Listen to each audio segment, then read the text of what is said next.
This is KEYE Sports Sunday.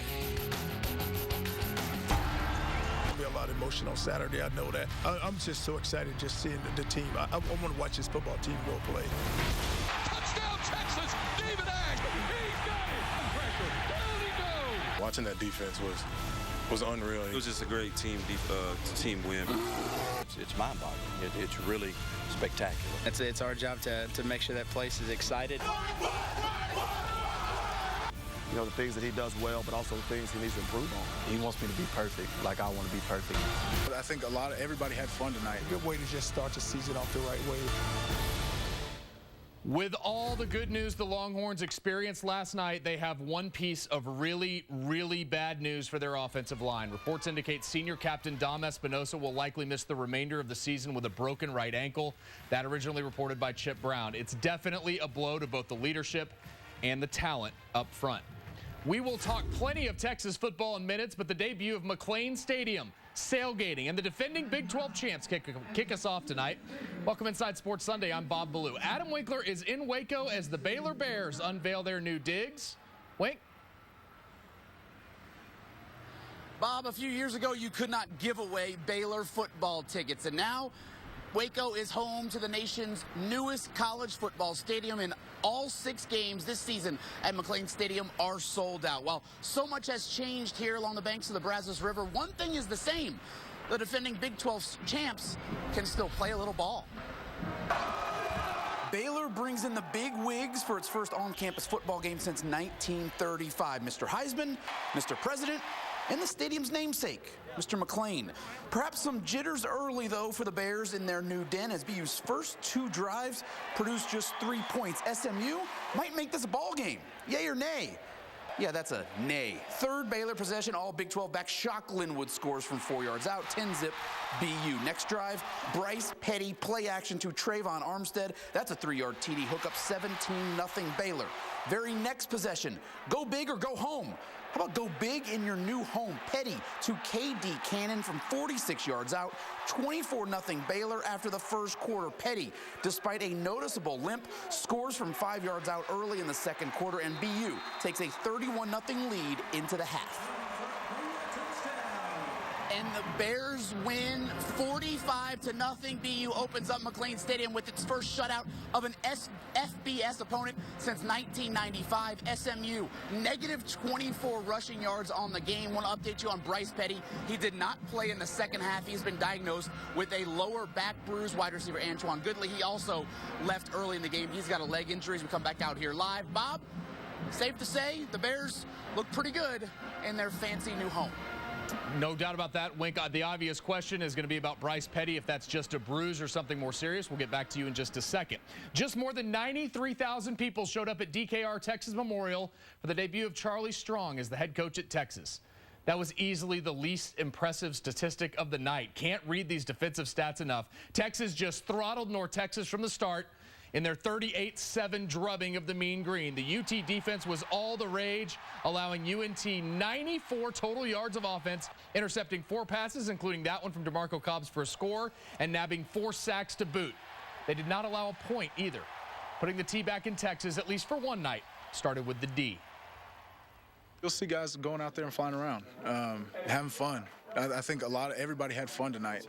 You know, that's a big thing. You work so hard, and you don't want to come out there and just be all tight and be all tense. You want to go out there and have fun and let it all pay off. I thought the guys did an excellent job in running to the football. Again, we had numbers to the ball, so we talked about it. Let's gang tackle. Let's see what happens, and they did a good job of that tonight. Let's go out today and have some fun. Just turn it loose. Don't worry about anything. See what happens. Now, as we will do each week, we want to let you hear the most important thing Charlie Strong said following the Longhorns game. Last night, it revolved around how much the new UT head coach and his staff held back going into week 1. Well, we don't ever hold anything back now. We're not that good. We're not a team that just can walk out there and feel like we got something stored away. It's nothing stored away. You saw what we're going to do. All right, Wink, you rejoin me now. In Charlie Strong's words, you saw what we're going to do. UT fans probably weren't exactly overwhelmed with the offense's performance last night. Too bad. This is what you're getting. A team that wins by playing good defense, runs the ball well, hits on some throws. It's not the spread offense. They want to grind it out, wear you down, and make you make mistakes. Wink, it worked on opening night. What were your first impressions of this team? Kind of going along those lines, Bob, I like the fact that Charlie Strong and his staff didn't feel like the offense needed a sense of urgency. Just here tonight watching Baylor, I mean, it was stupid fast. Go, go, go, go to the line. The UT offense taking its time. I think a lot of that is saying that Charlie Strong, Vance Bedford, the rest of the staff, they have so much confidence in this UT defense. They're going to be the anti-Big 12 offense, and I'm interested to see how this plays out down the line. BYU, UCLA, Baylor, Oklahoma. Those opponents. Yeah, I don't think there's any question about that. Strong mentioning he wants to make other teams have to be patient on offense. We'll see how well that works. All right, let's let that take us into the Texas trifecta, the three biggest storylines of the night. If he said it once, he said it 3 gazillion times. Put the T back in Texas. Even threw one in the post-game press conference last night. Charlie Strong's message of toughness is one that's well received on all fronts. For one night at least, it looked like the Longhorns had bought into it. While some considered it a quote-unquote national epidemic of missed tackles, it was clearly noticed in Austin over the last few years. And that's the first thing Charlie Strong mentioned when I asked him how he felt the team responded last night to his plea for toughness. You just talk about missed tackles. I don't know how many we had on defense, but we didn't have many, and that's just a good measuring stick there. That's all we talked about, just make sure we swarm to the football. And it gets us established on defense, and it just carries over to offense. It was very different, seeing guys, second string, third string, making plays. Seeing, just having depth on defense is just different to me. It just shows you that our summer program and everything that we're doing around here is working. It's certainly a start. Let's go back out to Wink for number 2 in the trifecta, and it's a no longer walk-on that we finally saw on the field at Texas. Bob, no matter how good or how bad your college football team is, fans will fall in love with 2 things: the backup quarterback and the walk-on. UT safety Dylan Haynes is technically no longer a walk-on, as he was given a scholarship 2 weeks ago. But even despite that addendum, his story is still stellar. The Lago Vista High product, who played safety, center, wide receiver, and kicker in high school, spent his first 2 years at Texas on the scout team. Last night, playing in his first ever game, Haynes had a tackle and the season's first interception. Everyone really loves what I've done and how hard I've worked, and I've come up and I got my chance, and I came out and just tried to do everything I could, and everyone just appreciates that. It's just really a good feeling. That's just Dylan. He's always around the ball. He's a guy that we trust out there, and he's going to go out and he's going to make plays. And this is his first game, and now he should have the jitters out the way. He should be going out making more plays now. And Bob, teammates tell us that Dylan Haynes' nickname is White Chocolate, so that alone should make him a fan favorite, walk-on or not. All right, Wink, don't go very far. We want to hear more about sailgating as well as your Big 12 boom and bust. That's coming up in just a minute. Now, while Haynes has made his first impression, a trio of Longhorns made their 1,670th impression. That's how many days Jordan Hicks, DeMarco Cobbs, and John Harris have played a part in the Texas program since February 3rd, 2010. Last night, all 3 made huge imprints to begin their senior year. The trio make up 3 of 7 fifth-year seniors on the Longhorn squad. It starts with Harris, who had 9 catches entering the night for his career. He added a career-high 7 more receptions to go with 110 yards and a touchdown. He's had big moments in 3 of the 4 openers since he's been here. Jordan Hicks, who has battled through back-to-back season-ending injuries, nabs his first career interception. And, of course, the topper of them all, DeMarco Cobbs, the pick 6 to seal the deal. A tremendous night for a trio that has battled through a ton to get to this point. I can play here. My coaches told me that all through all camp. He said, you can play here. All you guys in this room can play here. And that's the statement that I wanted to come out here and make. I started off a little shaky, but, I finished off the right way. Everything you do, you just, putting all your faith into, working hard and doing the right things on and off the field, and, to see it finally paying off, and, you just feel blessed.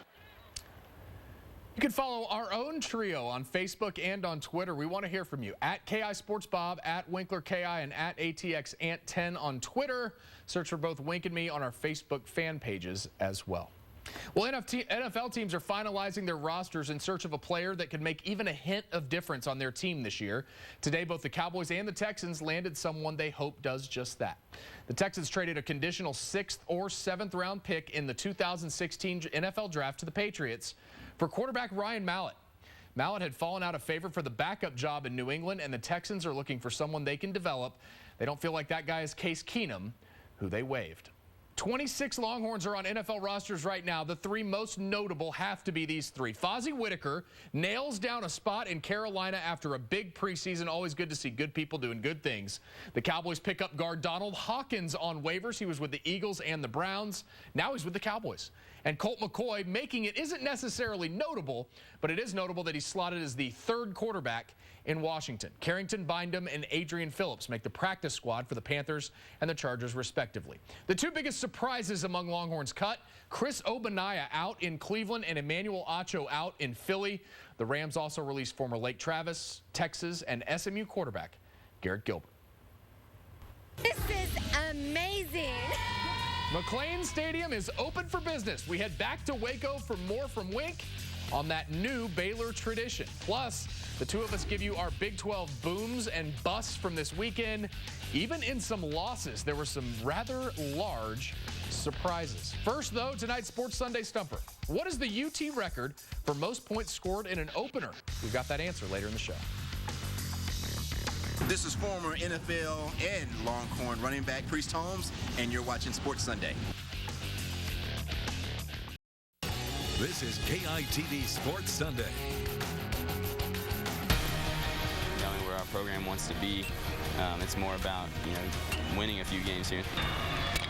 Obviously frustrating right now after losing a tight game like that. Both teams kind of had a lot of opportunities that we weren't cashing out on. You put their rally together, they extended their rally farther than the one we got started. You can't say you're going to go lose. You got to go out there and expect to win. This is not the position we want to be in, but I don't think we're going to feel sorry for ourselves. We're going to try to find a way to dig out of it. And this team's got the right attitude, and we're just going to continue to battle until it's over. Well, as you might imagine, the scene in San Antonio a bit bonkers tonight. That is not LeBron James live. That's just a sign. The Spurs have won their 5th NBA championship. What it took to get it done tonight and how they got to the point they can say one for the thumb. A live report from the celebration of the streets in downtown San Antonio. That is coming up in just minutes. First, though, it would take the fingers of 7 hands to count how many times the Texas Longhorns have gone to the College World Series. But all of their success has come at Rosenblatt Stadium, which is now a pile of rubble. Welcome inside Sports Sunday. I'm Harry Ballew's son, Bob. Dennis Winkler's son, Adam, joins me live in Omaha momentarily. Happy Father's Day, everyone. Texas last won a game at the College World Series in 2009. Since then, they're 0 for Omaha. The trend continued yesterday. Texas had opportunities aplenty early on against UC Irvine ace Andrew Morales. They never took advantage of them, though. On the afternoon, UT left 12 runners on base. Nathan Thornhill was able to make a 1-0 lead stand up through 7, but not 8. The Anteaters nibbled their way to 3 runs in the 8th and won 3-1 to quickly put UT on the brink of elimination. Only one team made it to the College World Series with 50 wins. That would be the Louisville Cardinals. Vanderbilt more worried about dealing them a 16th loss. The Commodores struck early and held off a late Cardinals rally to win 5-3. That means Vandy and UC Irvine are in great shape. Texas and Louisville, not so much. Yes, it is the Charlie Strong Bowl tomorrow at 2 o'clock in Omaha. Texas will send Parker French to the Hill to try and save the season in the first elimination game. Hoping he doesn't have to come home after just 4 days in Omaha, our Adam Winkler. Wink, what has to change with this UT baseball team so that you don't have to come back to Austin just yet? Bob, it seems like it's the same story, different day, different year. It's all about the offense. As you mentioned, Texas has not won a game here in Omaha since 2009, and yesterday in its College World Series opener against UC Irvine, the Horns just had an abysmal day when it comes to clutch hitting. So today, during its off-day practice, Texas took an outside-of-the-box approach to offense, an outside-of-the-batter's-box approach. For the Longhorns, the long and short of it is when the bats go silent, Texas goes down. It's not as often about the pitching, or it isn't as often about defense. When we lose the game, it's because we leave runners on base and don't extend our rallies. And after UT stranded 12 men on base in Saturday's loss to UC Irvine, the Horns know something has to change. So today, Texas switched things up on offense. Literally. At the end of today's practice, every UT position player took swings opposite-handed. I think the game of baseball is meant to be for fun, played to have fun. And, I mean, you look at all the big leaguers and they're old men, but if you look at them playing, I mean, they're like little kids. When you try really hard in this game, you're going to fail a lot of times. So you just got to stay loose and have fun because, you know, after all, it is a game. While Augie Garrido certainly did not like the look of some of those heinous swings, he did like what he saw from his team. We did this to get a read on it. This is who they are right here. They're kids having fun playing baseball, and we encourage that. And Garrido wants Texas to take that free-spirited, loose mentality from the practice field to TD Ameritrade tomorrow, especially his starting pitcher, Dripping Springs product, Parker French. He got a little bit nervous and tried too hard for a couple of starts. And then he said, to hell with it, I can't pitch this way. I have to be myself. I'm just going to try to do my part for the team, you know, try to end up on top, but just try to do my part and just focus on that right now. French will try to set the tone on the mound tomorrow against Louisville, but we are in Omaha, where it starts with O. And while we don't know if the Horns will get those clutch hits unlike they did against Irvine, we are sure they'll be swinging from the correct side of the plate. Now, you know, we joke about some of those terrible opposite-handed swings. There were some good ones. Casey Clemens looked real good from the right side. And, Bob, I don't know if you noticed it in the video. Throwing BP, that was former Longhorns ace Greg Swindell, no stranger, certainly, to Omaha. Well, and Clemens has hit like 218 this year, so it'd be good for him maybe to take some cuts from the right side. Wink, it almost seems like this team was kind of built for this situation. As hard as they have trained to get mentally tougher, the fall workouts, the Mark Payton, Nathan Thornhill revamp of the way they go about everything, everyone is good in Omaha, but how surprised will you be if this team does go 2-Q? I will be surprised, but grand scheme of things, when you look at it, maybe not. Yesterday was UT's opportunity, stranding 12 guys on base. If you bring home a quarter of those guys, you win the ball game. I just don't know if they'll have the same opportunity against Louisville, a much more veteran team, a team that's been here in Omaha before. Texas, to get to the National Championship Series, will have to win 4 games in a row. Horns haven't done that since April 15th. I'm a little worried that this Texas team peaked too early, but I also wouldn't mind if they get on a run here, because Anthony Geronimo and I wouldn't mind staying up here in Omaha. Yeah, we don't want to see you back here in Austin just yet. Wink, stand by. We'll be back to you in just a minute as you go one-on-one with Ben Johnson. First, though, speaking of mental toughness, the San Antonio Spurs had the Larry O'Brien Trophy in their grasp before, dare I say, Ray Allen's corner 3 sent them into shock in Game 6 last year. They promised this is not about revenge, and you have to believe that. That loss is never going to go away, but a win tonight would sure go a long way in helping. Tim, Tony, Manu, all gunning for another championship together, trying to get past LeBron and, well, really no one else, because he's about the only one who showed up this series. But LeBron showed up in a big way tonight. First quarter, James the putback dunk. It is 8-0 Heat. That lead would balloon to 22-6. And then it wasn't 22-6 anymore. That's in large part thanks to Manu Ginobili. Just flat out took over the reverse lay in there, and then the play that pretty much epitomizes the series. Ginobili, that's just disgusting. To the rack, throws it down over Chris Bosh. Show it to me again.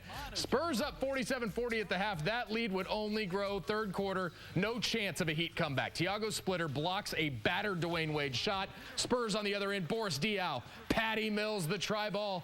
The Spurs go on a 64-27 run. Let's repeat that number. The Spurs go on a 64-27 run. That lead gets down to 14 in the fourth quarter, but it would get no closer. And the Spurs have won the NBA title. San Antonio just obliterates Miami 4-1. This is the franchise's 5th NBA championship. It took the Spurs 7 years to get back to the top of the NBA mountain. While many wonder if this is it for Tim and Pop, my question would go the other way. How many more of these things do you think they can win? They have won the title in every way possible. 4 games, 5 games, 6 games, 7 games. They've won it at home. They've won it on the road. They've had MVPs ranging from Duncan to Parker to Kawhi Leonard. He's the MVP this year. And they've beaten 5 different Eastern Conference teams. To paraphrase a superstar that will remain nameless, you know how many titles the Spurs have? Not 1, not 2, not 3, not 4. Now they have 5. It is an absolute mob scene in downtown San Antonio. This year, a much better one than last year, of course. And from our sister station in San Antonio, Ashley King is in the middle of it all. Ashley, what's the craziest thing that you've seen so far that is FCC arable? Oh my gosh, it's crazy out here. There's all these people right now, but I want you guys to take a look at this right now. They're burning a Miami Heat hat right now. That's probably the craziest thing I've seen. This is KEYE Sports Sunday. They have something to prove to themselves that they can be a good football team. You got to understand why they're coaching you so hard. My guys always got energy now. It's about toughness. It's about mental, physical toughness. People are going to talk about the threes, and again, that's not why we lost the game. We won't be picked to finish 8th in the Big 12 next year. Next year, we will be hunted. Cowboys have every right to cut me loose if they want to. Hope to get on the field at some point, and then you never know what happens. We're not trying to win a game right now. Just continue to build guys and just see what we have as a football team. Well, March Madness on Charlie Strong's watch has begun, and it's just as intense as the basketball is. How everyone has handled the transition from Mac to Charlie, that's coming up in just a few minutes. First, though, many felt that right now we'd be talking about a transition to a new Texas head basketball coach. Instead, we're talking about the transition to a possible deep run in the NCAA tournament next year. Welcome inside Sports Sunday. I'm Bob Ballou. And I'm Adam Winkler. Texas hasn't made a deep run in the tournament since 2008, but after having to settle for the CBI last year and looking at the roster prior to this year, UT fans are probably okay with an exit in the round of 32. Should be better than okay. It wasn't over before it started, but it was pretty close yesterday in Milwaukee. Texas led 6-3 and then didn't lead again. Michigan built an 18-point first-half lead and shot nearly 54% from the field. It was 43-30 Wolverines at the break. Horns cut the lead to 6 in the second half, but they'd get no closer than that. Wolverines set a school tournament record by sinking 14 three-pointers. U of M eliminates Texas 79-65. I don't care how hot they come out making shots. We had the ball where we wanted, and we didn't finish some shots. I don't think 14 threes is what beat us. I don't. I think if you go back to the points off turnovers and some of those stick backs, that's what beat us. That's what got us down, and even with all that said, we fought back. We wanted to take away the three-point shooting also, but they put a dude in the high post, and they also brought the big man out to the perimeter to offset our zone, and they actually hit a couple threes when we were just inching off the game. When we got it to 8, they might hit a 3. When we got to 6, they might hit a 3. So they hit a couple big shots throughout the whole game. If you thought it would be impossible to lose track of a human being who stands 6'9", weighs 285 pounds, you didn't watch yesterday's Texas-Michigan game. 2 days after scoring a team-high 17 points, including the game winner against Arizona State, Cameron Ridley took just 5 shots against Michigan. We passed up Cam more than we should have. I think we attacked the offensive glass, but I think we had to realize that Cam was down there and he's a force, and we could have used him more. Okay, if you thought it was bad that Cam Ridley took 5 shots, Andrew Wiggins took 6. Right. So there's something to be said there. Ridley did say that his back locked up on him, but even the players agreed they did need to give him the ball a little more yesterday. All right, you're in final season evaluation, Wink. The grade that you give Texas basketball is? B-. Little bit better than average. They were underdogs in 16 games this season. 15 games. They only won 6 of those. They didn't win a single game in which they were underdogs after that Kansas game on February 1st. They peaked early. They snuck up on some people, but you got to beat the teams you're not supposed to beat if you want an A from Uncle Wink. I give them an A. Really? This was Rick Barnes' final year. Did you not hear about that? This is a team picked 8th in the Big 12 Conference this year, and they finished third. They had an incredible season from what was expected of them. Now, next year, this won't be good enough. Next year, run to the 32 won't be good enough. But why were the expectations there? Because nobody knew anything about the freshmen. Well, that's the I mean, Isaiah Taylor was recruited by Northeastern and George Mason, and he turned out to be one of the best players in the conference. I just think Rick Barnes did a really good job this year of getting his team back, and that's what this year was about. It was getting a program back. It was getting his team back, and they're back. Now, the question is next year a B, a B-? The expectations are back, too, though. The expectations are back, like Rick Barnes has talked about, and we'll hear from him in just a second. Rick Barnes does have a program again, quite the difference from where he sat a year ago. Barnes can now enjoy an offseason based on recruiting and development instead of house cleaning. The Longhorns return every single member of this year's team, from freshman walk-on Ryan McClurg to junior glue guy Jonathan Holmes. That's the first of many benefits of what the Horns have experienced this season. Up next, besides landing prize recruit Miles Turner, they need him. Getting UT back to where they're used to being in the Big 12. Well, I think what these guys, I told them, I said, what I appreciate what they've done is they put our program back where we should be. We were picked to finish 8th in the Big 12 We won't be picked to finish 8th in the Big 12 next year.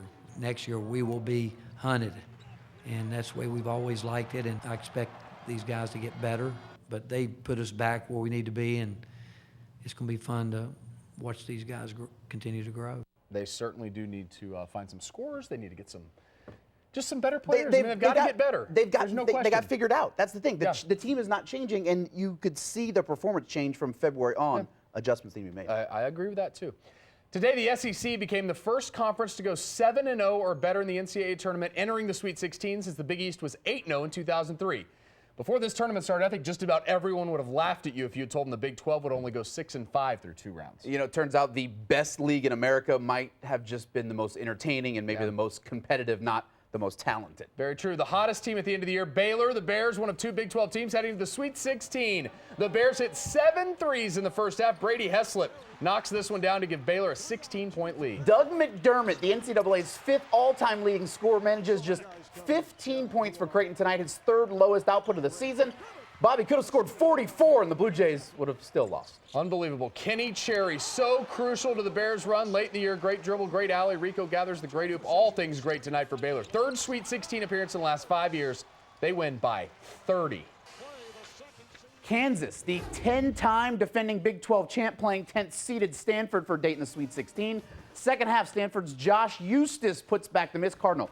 Leads 53-49. Stanford up 3. Final possession of the game. KU's Connor Frankamp can tie it with a 3. Good thing they didn't play him more. Nope. Stanford wins 60-57. Frankamp and the press, where were they today? Iowa State without George Niang because of a broken foot. Cyclones Tar Heels tied at 83 with under 5 seconds to go. DeAndre Kane gets to the hole, gets the layup to fall. Carolina gets the ball out of the basket with less than 2 seconds left. Nate Britt takes a couple dribbles and then timeout. Why? The officials realized the clock didn't even start when he touched it. The clock would have expired anyway. It's a good thing they didn't try to put .4 back on the clock, because in San Antonio, amazing things happen when .4's on the clock. Cyclones go on to the Sweet 16. First time since 2000. They win by 2. All right, Wink, the Sweet 16 is set. The final edition tonight, Arizona, the Wildcats knock off Gonzaga. That means 1 1 seed, 2 2 seeds, and 3 3 seeds are out of the NCAA tournament. All right, and how about Tennessee, Dayton, and Stanford? Double-digit seeds reaching the Sweet 16. And Dayton and Stanford will go at each other. Winner reaches the Elite 8. That will certainly be a lot of fun. Speaking of Dayton, last night after the 11th-seeded Flyers upset Syracuse to reach the Sweet 16, President Obama took to Twitter to congratulate the team. Later in the night, a different president, University of Dayton President Daniel J. Curran, took to the streets. This is video of President Curran crowd surfing with UD students during the post-game bash. That is a cool president. And it's too bad he was refusing the beers that they were offering. All right, we look ahead now, the Sweet 16. Best game on paper, in my mind, is this Louisville-Kentucky matchup, but I think the best game will actually turn out to be that Florida-UCLA game in the top left corner in the South. I'm interested. I'm going back to the East region. Virginia-Michigan State. Everybody loves Michigan State, a sexy Final Four pick. Virginia won the ACC regular season, won the ACC tournament, and they really do nothing wrong. That's going to be a really good game. And the ACC tournament, or the ACC, has probably been the worst team in the tournament, or the worst conference in the tournament, but West Virginia is certainly to the liking. Iowa State is still an interesting team, even without George Niang. Iowa State-Michigan State would be a rematch of the 2000 Elite Eight when Larry Eustace got kicked out at the end of the game. We'll see if that ends up happening. Hey, don't forget, play our Papa Murphy's Bracket Challenge. You can still play round by round and win some prizes. Just go to KITV.com to sign up. If you win, you can win a $250 gift card. All right, the last time the Texas women won an NCAA tournament game, Colt McCoy was about to enter his junior year on the 40 acres, and Rick Barnes was on his way to his second Elite Eight in 3 years. Yeah, we've had lots of G's around here since then. Garrett Gilbert, Gail Gueston, of course, but not too many W's. No. Karen Aston, the head coach, only one time in the NCAA tournament, 2009 with Charlotte. Her Horns draw the 5 seed, which draws a red-hot Penn team. Alyssa Barron, the jumper, she had 25 points. 25-17 lead for the Quakers, part of an 18-2 run. Horns trailed by 7 at the half. UT needed a spark. How about Breonna Taylor, the reserve, gets the start in the second. She cuts the Quaker lead to 3. Imani McGee-Stafford straight took over in the second half. Scores 15 of her 20 as the Horns go on a 22-2 run to pull away. The Horns advance to face Maryland on Tuesday. They win 79-61. If you got an ego, you're working at the wrong place. You know, hey, check your ego at the door and let's get going around here. We're here to win. Spring has sprung on the UT football field. Up next, how the Horns are handling the changes under Charlie Strong. Plus, Henry Melton is back home. What perks the Texas X is looking forward to most now that he's playing with the Dallas Cowboys. Sports Sunday Stuffer now. Which 6 current Big 12 coaches have gone to the Final Four at some point in their career? That answer later in the show. This is PGA Tour golfer Jordan Spieth, and you're watching Sports Sunday.